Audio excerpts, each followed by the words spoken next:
민수기 28장 16절로 31절. 저희 동네에 아주머니가 늘 집에 계십니다.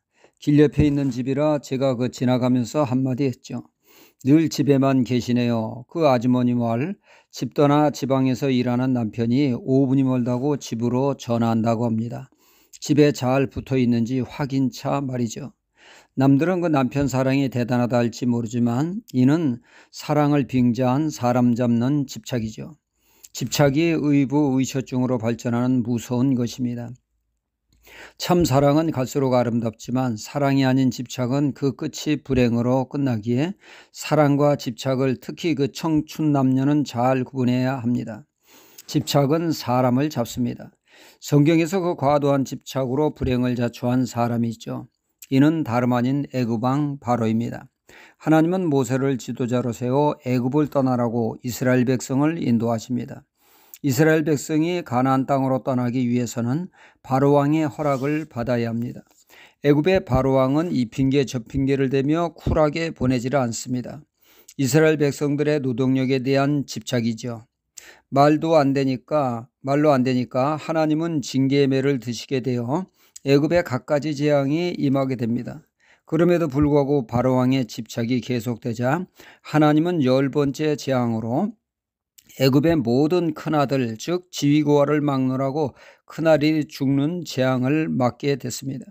이때 이스라엘의 큰 아들에게는 피해가 없도록 그리하여 죽음의 사자가 넘어가 생명을 건질 수 있도록 어린 양의 피를 우슬초로 문 입구에 바르게 했습니다. 애굽의 큰아들이 죽음으로 곡소리가 하늘에 사무쳤으나 이스라엘에는 아무런 일이 생기지 않았습니다. 이 사건이 바로 유월절 절기의 기원이 되었습니다.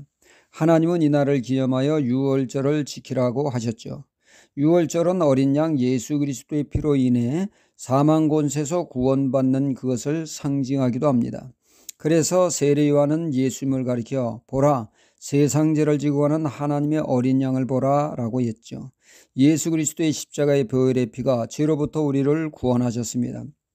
우리는 이 사실을 잊지 말아야 되겠습니다. 오늘 말씀에 유월절에 이어 무교절 절기를 말씀하고 있죠. 무교절은 이스트를 넣지 않은 누룩을 넣지 않은 딱딱한 빵을 먹는 절기입니다. 이는 애굽 생활에 있어 고통스러운 나날을 잊지 않고 기억하는 것이며 그런 삶에서 그들을 구원하신 하나님의 은혜를 기억하라는 절기가 됩니다. 무교절의 핵심은 말 그대로 누룩, 이스트를 넣지 않는 빵을 먹는 것이 핵심입니다. 성경에서 누룩은 다양한 의미로 사용되었죠. 예수님은 제자들에게 사두개인의 누룩을 주의하라고 하셨습니다.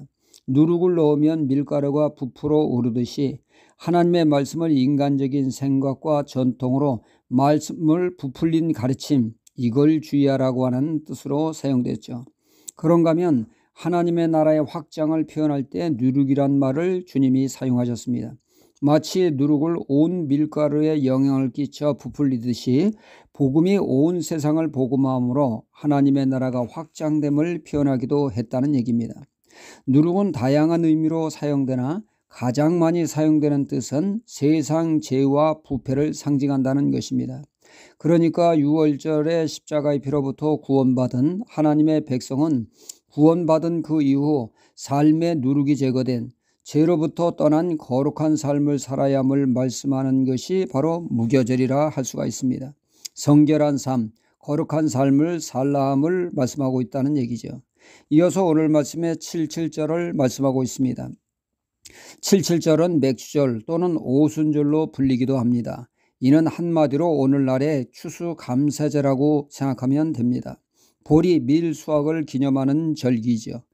추수감사제와 더불어 성령 강림 절기라고 할 수가 있습니다. 사도행전 2장에 보면 오순절 날에 마가다락방에 모여 기도하는 이들에게 성령님이 임하시지 않았습니까? 오순절에 임한 성령 강림이 모든 하나님의 백성에게 임해야 합니다. 입만무성하고 열매 없는 제자들에게 부활하신 주님이 강조하신 말씀은 성령을 받으라 하셨습니다. 이 말씀은 마음속 깊이 새긴 제자들이 성령님을 사모하는 기도를 드리는 가운데 성령님이 각 사람에게 임하셨고 그들의 신행에 열매 맺히는 역사가 일어났습니다. 하나님이 우리에게 요구하시는 것은 열매입니다. 성령의 열매를 맺는 신앙이죠.